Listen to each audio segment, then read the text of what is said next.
right, so when I was like 11 years old, 12 years old, all I wanted to do was play with baseball cards.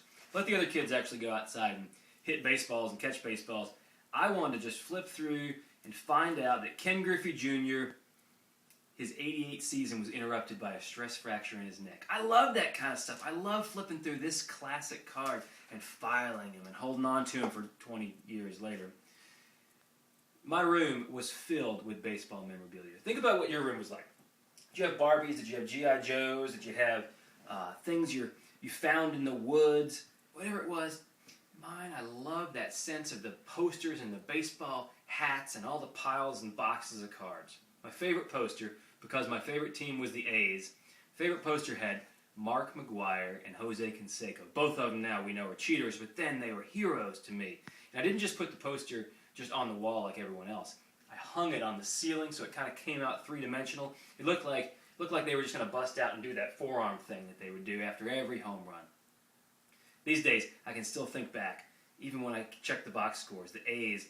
I wish those days were still there with Carney Lansford and Ricky Henderson and Terry Steinbeck and Walt Weiss, Dave Stewart with that stare he would have under the hat. Loved the A's. And of all the times in my life that I've run into famous people, I mean, I've walked next to the Dalai Lama walking across campus. I've had coffee with Hulk Hogan. Elie Wiesel has hit me in the head twice with his door. But most excited in all my time running into famous people was when I ran into Dennis Eckersley. He was the best pitcher on the A's.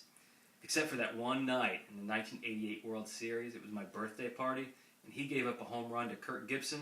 It was the one where Kirk Gibson had to kind of help his way around the bases because he had a foot a little bit like mine. If you remember it, you couldn't possibly have had the pain in your heart that I did that night. This guy with the mustache. When I walked next to him in Boston a few years ago, all those feelings came back like they were yesterday.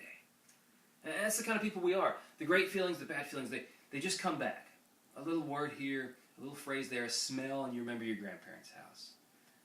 A little something you eat, and you remember what your mom cooked on that special birthday.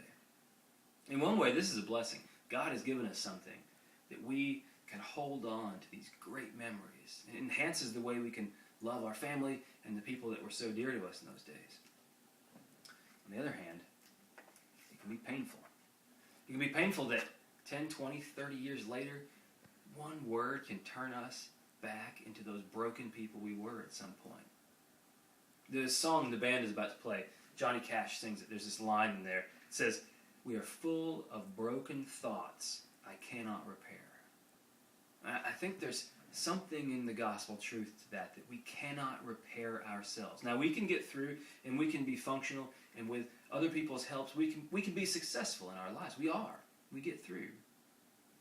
But it's God's help that takes that broken pain and turns it to joy.